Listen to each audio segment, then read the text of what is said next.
going to have a little talk with author Ella Jo Street about a new novel, Touched by Presence. Good afternoon, Ella Jo. Good afternoon.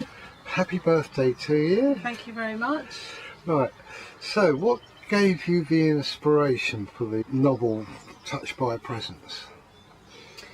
Well, it's a combination of ideas that began when I was just a child, asking my grandfather about the names of his parents, and then I wanted to know their parents' names, and I was interested in where they lived and what they did, and he told me what he knew, and from that I went into Luton Library and I looked in the reference section and traced back a long way actually, and all the records were there. You were researching your family tree, is that right? That's how it all began. I realised while I was doing it that you could make mistakes and just how many people there were around. So I was learning all about that, where I'd written my family tree down and looked at the dates. I was interested in perhaps looking at the kind of world that they were living in and the social history that they lived through.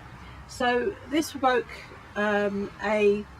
a great interest, because I could suddenly relate to social history on more than one level. It wasn't just facts, it was, I could see where my ancestors had been at the time when certain things happened.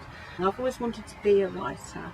After a couple of false starts, because I chose a different person to write about, but in the end I went for his father, who was born in 1787, and his name was John Street. And he lived right at the very beginning of the Industrial Revolution, and I wanted to explore the social history of the Industrial Revolution as he lived his life.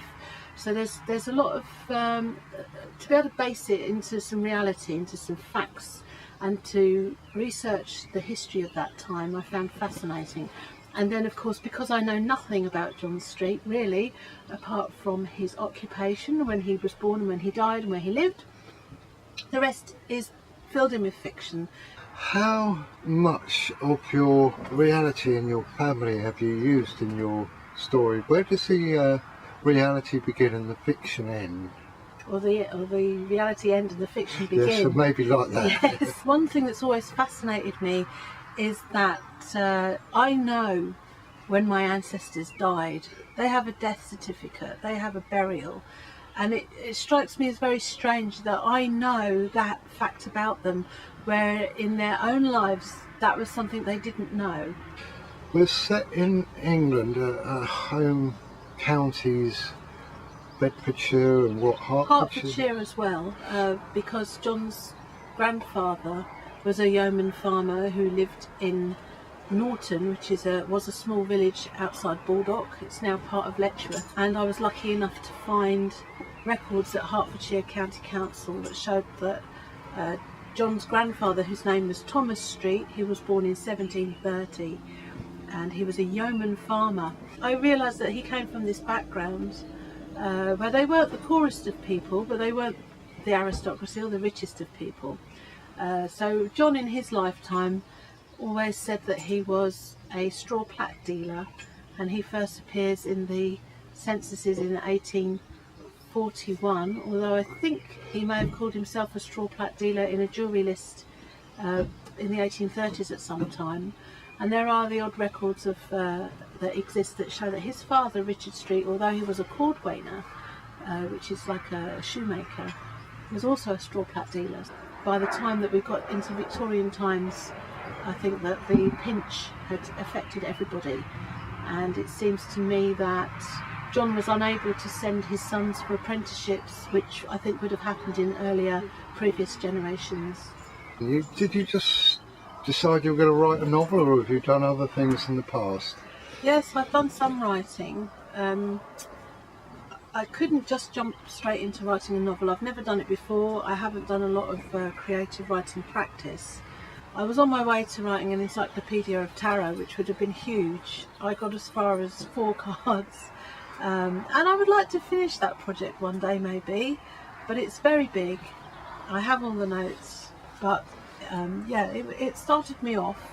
I wrote Journey of a Tarot Reader about a journey that I did to Greece and Turkey, which turned into research about tarot. I'd already been to India to look for the origins of tarot and written an article about that.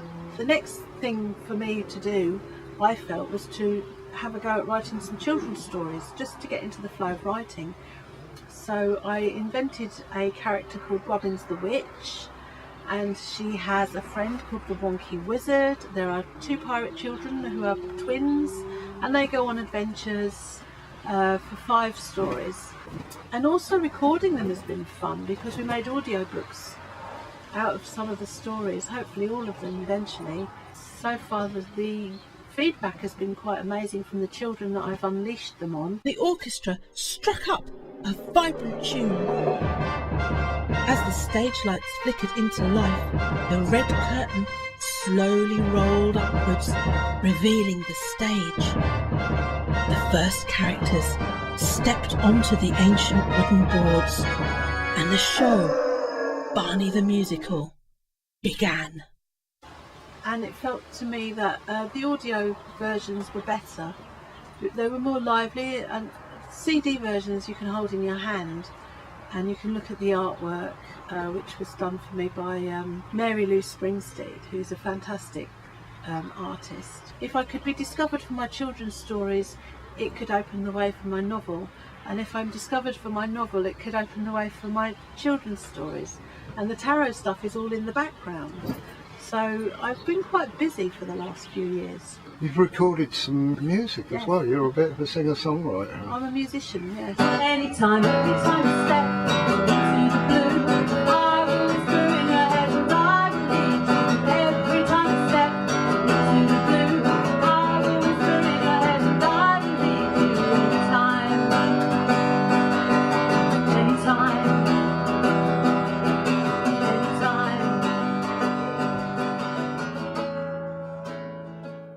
I began as a musician, and then that gave me the confidence to write my own songs.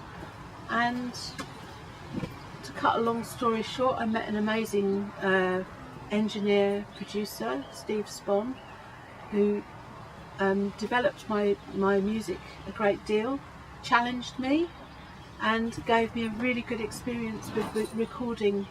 In the end, there were 4 albums. You've had an article published. What's been published by something else? Nothing. It's only that article that I wrote about did tarot come from India, because I'd done some research that showed an old empire, North India, where they'd used these circular cards called Ganjifa cards, and I came across them in a museum in Bombay, and they just looked so much like tarot cards. I decided to investigate, and I think I have a good case for the fact that half of the tarot deck, the minor arcana cards, could very well have been put together by, I don't know, somebody who worked in the courts, like a court jester or some sort of sage. But it was a game invented for the kings of this empire. So it was published eventually in Femspec magazine in the 90s. Excellent. That's really interesting, that. So, do you plan to do any more research on the origins of tarot? No, my research in tarot is over. I went a long way to do it in Bengal, and it was a great journey in itself. So, moving back towards your writing now, what plans have you got for your novel? Are you going to self-publish it, or do you plan to get a publisher to publish it for you? Well, my dream is to find a literary agent, because as much as I understand business, being a creative person, I would much rather create. I'm happy when I'm creating. I'm too close to it to sell it properly, I think, and I'd appreciate a literary agent, a publicist, you know. So you're looking for... Yes, I am. I'm seeking people to give me some support with it, and I think that I'm sitting on a good deal of material that people would enjoy reading. The feedback I get, I've been very surprised how people like it. Can you tell me what makes your book different from the average self-publisher's vanity novel, for instance? Yes, I'll tell you what makes it different. The research that I've done on the social history and the history of places has been very thorough. I believe that I have uncovered history that's been forgotten or downplayed by the people that live in Bedfordshire, in this case, in this book. And I believe that I've uncovered something that's been overlooked and it needs addressing, because something happened in 1845.